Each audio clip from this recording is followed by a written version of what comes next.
The image flashed onto screens around the world, and within moments, the internet wasn't celebrating it, it was analyzing it. It was June 2026, the milestone occasion marking Princess Lilibet's 5th birthday. Yet instead of the warmth normally associated with a child's special day, the online world launched into what felt like a forensic examination. This was no longer simply a portrait. It had become a battlefield for truth in an age where seeing no longer guarantees believing. Ever since the shockwaves of the royal photo editing controversy in 2024, public trust has undergone a dramatic transformation. Skepticism surrounding royal images has climbed to unprecedented levels, leaving virtually no margin for mistakes. For the Sussexes, what was meant to be a heartfelt glimpse into their private Montecito life rapidly evolved into a nightmare, driven by metadata reviews and artificial intelligence analysis. Every pixel came under scrutiny. Every shadow was examined. Every reflection became a subject of debate. Critics and digital image specialists quickly began suggesting that the lighting appeared inconsistent with the natural California sunlight. Forensic analysts claimed the edges of the child's golden hair looked unusually sharp against the softly blurred garden background. Within just 48 hours of the photograph's release, debates questioning its authenticity dominated nearly 65% of major social media conversations. The public wasn't merely asking whether the image was beautiful, they wanted to know whether it was genuine. This is the microscope effect. In a world overflowing with AI-generated content, the Sussexes' long-standing approach of remaining partly in and partly out of public view appears to have reached a tipping point. For years, they have carefully managed a narrative centered on privacy, while continuing to release tightly controlled and often limited glimpses of their children. One commentator observed that by attempting to manage the narrative so closely, they may have unintentionally transformed their own daughter into a subject for internet investigators. The argument was simple. When the public receives only fragments of a story, it will use every available tool to fill the gaps, and often with suspicion. The real tragedy of this digital controversy lies in its human cost. Lilibet is a child, yet she has become a symbol of a much larger crisis of institutional trust. Media psychology experts have argued that the half-open, half-closed media strategy has ultimately backfired. By withholding a clear and natural image, the Duke and Duchess may have deprived their daughter of the chance to be viewed simply as a normal child. Rather than birthday wishes, headlines became filled with phrases such as metadata discrepancies and error margins. Behind closed doors, reports suggested the couple was caught off guard by the intensity of the reaction. Sources claimed Meghan felt the criticism was excessively harsh, questioning why their family photos were being treated like evidence in a criminal investigation while others escaped similar scrutiny. Yet the reality is far colder and more calculated. The public has not forgotten the lessons of 2024. Once trust was broken, the microscope was fixed firmly in place, and it shows no sign of being removed. As the search for answers continues, one question remains: are we witnessing the end of the traditional royal portrait? When a 5-year-old's birthday photograph becomes the center of a worldwide crisis of confidence, it suggests we have entered a new and potentially dangerous phase of the digital era.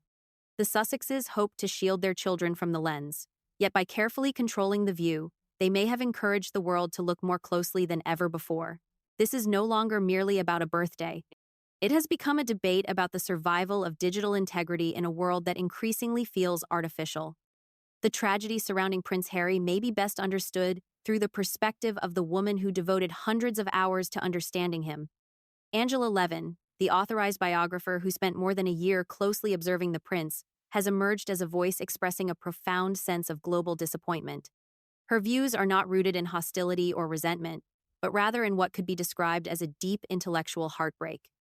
She once saw a man filled with extraordinary promise, a soldier committed to service only to later witness what she describes as the dismantling of the legacy that once came so naturally to him.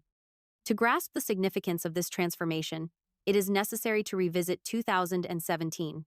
That was the year Angela Levin completed her extensive interviews with Prince Harry. At the time, he stood at the height of his popularity.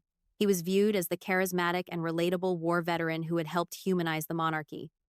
Levin recalled a young man who spoke openly about wanting to make a meaningful difference. He expressed a desire to continue his mother's work in a way that felt sincere, practical, and authentic. She saw a prince who was energetic, committed, and deeply connected to the British public. Fast forward 9 years to 2026, however, and the contrast is striking. The man Levin once documented appears almost unrecognizable, replaced by a figure who seems permanently positioned behind carefully managed public relations campaigns and commercial branding efforts. The numbers paint a harsh picture.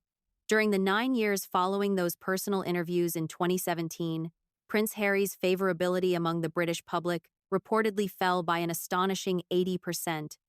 This was not a slight decline. It represented the collapse of what once seemed an untouchable public image. Levin has frequently reflected on this evolution with a sense of sadness.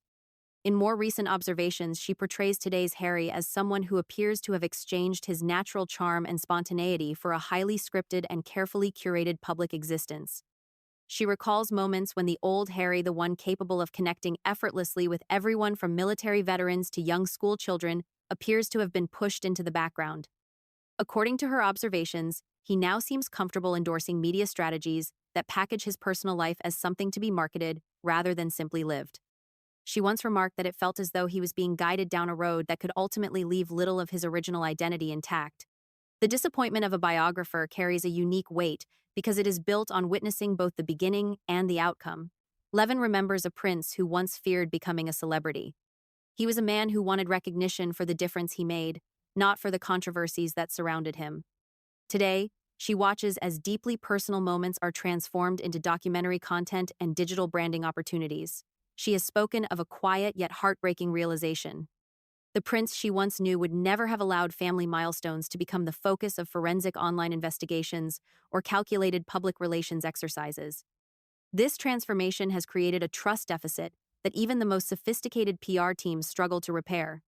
When a biographer of Levin's standing speaks, people pay attention because she is not merely documenting events. She is chronicling what she sees as the gradual erosion of a man's character. She has argued that by permitting his life to become increasingly commercialized, Harry has unintentionally dismantled the authenticity that once made him the most beloved royal in the world. As we examine the timeline and the numbers, an unavoidable question emerges. What is the psychological toll of such a transition? What becomes of a man who once placed duty above everything else, only to find himself at the center of a crisis largely associated with his own choices? That 80% decline in public support is more than a statistic. It reflects a public that feels disappointed and, in many cases, betrayed. Angela Levin's reflections serve as a powerful reminder that in the pursuit of a new identity, it is surprisingly easy to lose sight of the person you once were. The question lingering over Montecito is no longer what Prince Harry will do next. It is who remains behind the carefully constructed curtain of modern public relations. Meanwhile, the silence surrounding the eldest Sussex child has become louder than any headline. Archie Harrison, now 7 years old, has all but disappeared from public view. In a dramatic shift in media strategy, his presence in official family photographs and lifestyle-related campaigns between 2025 and 2026 reportedly fell to virtually zero. While the public continues to receive occasional glimpses and polished portraits of his younger sister, Archie has seemingly faded from the family's public narrative. This has created a striking contradiction that many observers are struggling to understand. For years, the Duke and Duchess presented privacy as their strongest defense against media intrusion. They maintained that moving across the Atlantic was intended to provide their children with a life free from flashing cameras and relentless public attention. Yet the available data appears to tell a more complicated story, one centered on selective visibility. While Archie remains largely unseen, 5-year-old Lilibet Diana's public presence has increased significantly. Various analyses indicate that content centered on Lilibet appeared approximately 4 times more often than content featuring her brother during the past 18 months. This apparent inconsistency has weakened the argument for a blanket privacy policy. Critics and commentators increasingly ask the same question. If protection is the goal, why does it seem to apply differently to the son born in 2019 than it does to the daughter born in 2021? One media analyst argued that the conversation has moved beyond privacy altogether. In their view, it is now about branding. They suggested that Lilibet, with her symbolic name and perceived resemblance to both the late Queen and Princess Diana, is being positioned as a central figure within the Sussex lifestyle narrative, while Archie remains largely absent from public-facing projects. Yet perhaps the most uncomfortable aspect of this strategy is the irony it presents. Prince Harry spent much of his life and dedicated an entire memoir to criticizing the royal spare system. He spoke openly about the pain of being the second-born child, whose value often seemed measured against that of the heir. He described the emotional consequences of belonging to an institution that categorized children according to their public usefulness and image. However, as social media observers have increasingly pointed out, Harry now appears to be overseeing a household where a similar divide may be emerging. By placing Lilibet at the center of promotional milestones while Archie remains almost entirely absent, some believe a new hierarchy is taking shape. One royal commentator described it as a tragic irony. A man who escaped a system built on heirs and spares may now be unintentionally creating an environment where one child occupies the spotlight while the other remains in the shadows. They argued that treating children's images as strategic assets to be revealed at different times risks repeating the very patterns of division and fragmentation that the couple has long criticized. This has created a gap in public understanding. Many people are left wondering whether the strategy is genuinely about security and privacy, or whether it represents a carefully managed effort to preserve and maximize the value of the family's public identity. When one child becomes a focal point for lifestyle-related initiatives, while the other is almost completely removed from view, it creates a confusing and potentially troubling message. The privacy shield no longer appears to be an impenetrable wall. Instead, it resembles a filter that allows through only the images and moments that best serve immediate public relations objectives. As the difference between the children's public profiles continues to grow, the narrative of normal family life becomes increasingly difficult to sustain. The world is watching a 7-year-old boy and a 5-year-old girl being presented as two very different kinds of public figures despite living under the same roof. This is no longer simply a media strategy, it is a family dynamic unfolding before a global audience. And it raises an unsettling question. What happens when the cameras eventually stop flashing and the children come to understand that they were pieces in a high-stakes game of digital chess? Behind the sunlit gates of Montecito, the numbers are beginning to reveal a story that no public relations strategy can fully reshape. What we are witnessing now is a high-pressure countdown. The massive $100 million Netflix agreement, once celebrated as the ultimate triumph for the Duke and Duchess, is quickly approaching its final chapter. By the close of 2026, this historic deal is set to expire, and the streaming giant's appetite for Sussex-exclusive content appears to be nearing exhaustion. The reality of the streaming business is unforgiving. Success is measured by your most recent achievement. Industry reports and internal projections suggest that viewership for Sussex-branded productions has fallen by an extraordinary 70% compared to the heights reached in 2022. The wave of global curiosity that fueled their early success has largely faded into indifference.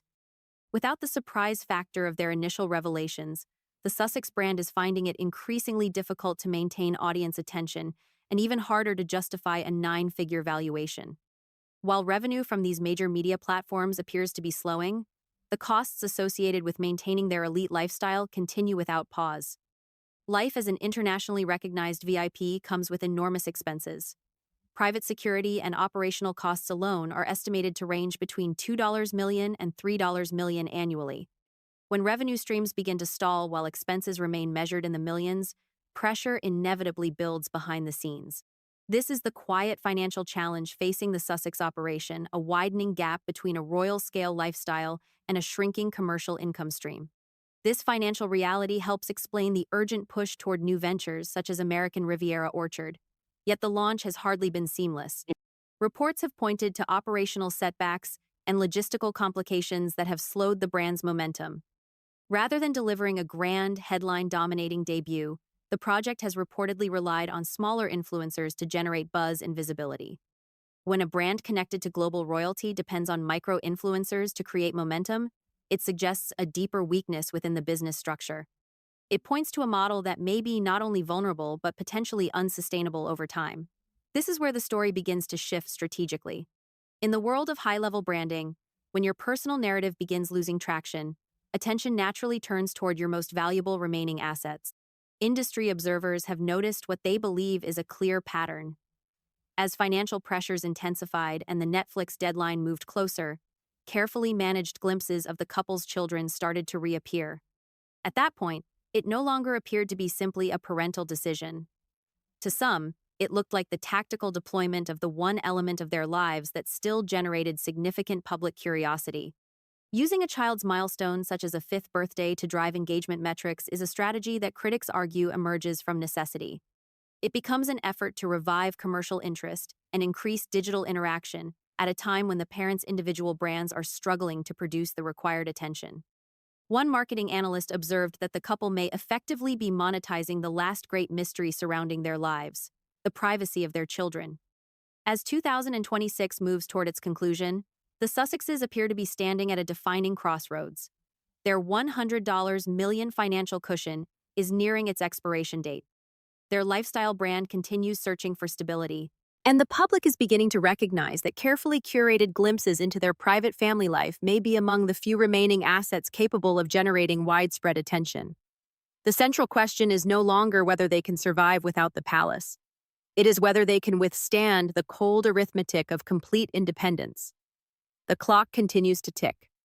Expenses keep rising, and the numbers are beginning to tell their own story. As the calendar moves into September 2026, a quiet transformation is unfolding within the British establishment, providing a striking contrast to the digital turbulence surrounding Montecito. This month marks a major milestone in the future of the monarchy. Prince George, now 13 years old, is officially beginning his education at Eton College. Yet anyone expecting a press release, promotional countdown, or polished digital campaign to commemorate the moment will find only silence. This is the London model of protection, a deliberate and institutionalized calm that redefines what genuine privacy looks like. While the internet has spent months analyzing every detail of Lilibet's fifth birthday portrait, the transition of a future king into adolescence has been managed with extraordinary discretion. There were no exclusive interviews with major American broadcasters. There were no carefully timed social media campaigns designed to direct attention toward a commercial venture. Instead, there was complete separation from commercial interests. In London, the strategy rests upon long-term stability rather than short-term visibility. The Prince and Princess of Wales have made their position unmistakably clear. Their children's milestones are not products. By choosing silence over strategic exposure, they have constructed a protective barrier around George's education and development. One royal insider explained that the objective is simple: to allow a boy the opportunity to become a man before the world expects him to become a symbol. They argued that genuine protection is not achieved by managing the camera's angle. It is achieved by removing the camera from the equation entirely. Now compare that with the California model that has unfolded throughout 2026. In Montecito, nearly every milestone seems to function as another component in a much larger public relations machine. As discussed earlier, the release of Lilibet's photograph felt less like a heartfelt celebration and more like a calculated response to mounting financial pressure. In California, childhood increasingly appears to serve as material for media engagement. In London, childhood remains treated as a protected season of anonymity. This fundamental philosophical divide has created two vastly different futures for these royal cousins. On one side of the Atlantic stands a 13-year-old boy entering one of the most prestigious schools in the world, while retaining the privacy and dignity typically afforded to an ordinary citizen. On the other side stands a 5-year-old girl and a 7-year-old boy whose public visibility has become intertwined with the fortunes of a struggling Sussex enterprise. One experienced royal biographer observed that the palace is focused on a long-term strategy, placing the future king's mental well-being and institutional stability above the pursuit of immediate headlines. The irony is impossible to ignore. Prince Harry has repeatedly stated that his move to the United States was driven by a desire to shield his children from the pressures and pitfalls of royal life. Yet, as of September 2026, it is the British monarchy that appears to have perfected the practice of genuine privacy. By refusing to participate in the modern image economy, the palace has effectively deprived the media of the attention fuel upon which it depends.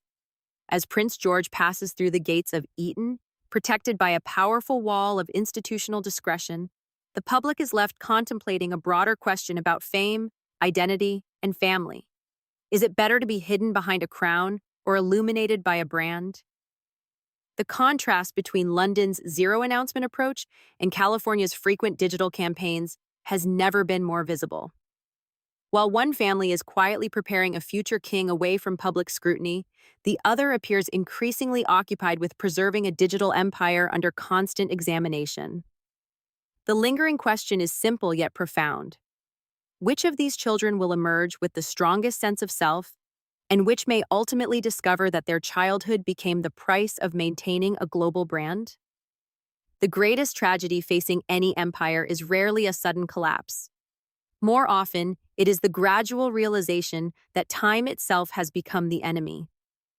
As the final months of 2026 unfold, the Duke and Duchess of Sussex appear to be approaching a reckoning that no communications team can successfully reframe. The carefully calculated strategies, multi-million-dollar agreements, and precisely timed photo releases all share one unavoidable limitation. They are temporary. They remain subject to the cold and relentless realities of time, particularly the advancing age of King Charles III and the rapid, irreversible growth of two children being raised at a considerable distance from their royal heritage. The numbers paint a sobering picture of this separation. Archie Harrison has now spent approximately 85% of his life disconnected from the traditions and environment of his royal roots. He is growing up learning about that heritage through stories and screens, rather than through direct experience within the institutions that shaped it. For Lilibet, the situation appears even more striking. Despite carrying the deeply personal nickname associated with her great-grandmother, she has reportedly set foot on British soil only once. The countdown of 2026 is moving steadily toward a moment where reconciliation may become more than difficult. It may become unattainable. At the center of this story lies a powerful and painful irony. For years, Prince Harry has spoken openly about the emotional wounds of his own childhood. He has discussed inherited trauma, generational pain, and his determination to break destructive cycles. Yet critics argue that through many of his recent decisions, he may be creating a new form of digital inheritance for his own children.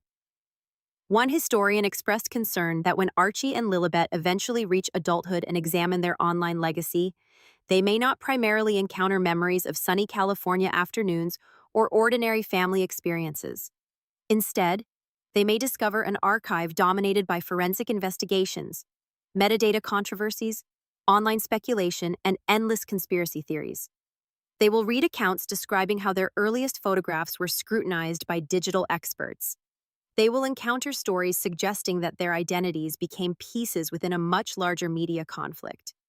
They may come across claims that, in the effort to protect them, their parents transformed key moments of childhood into carefully managed public relations events.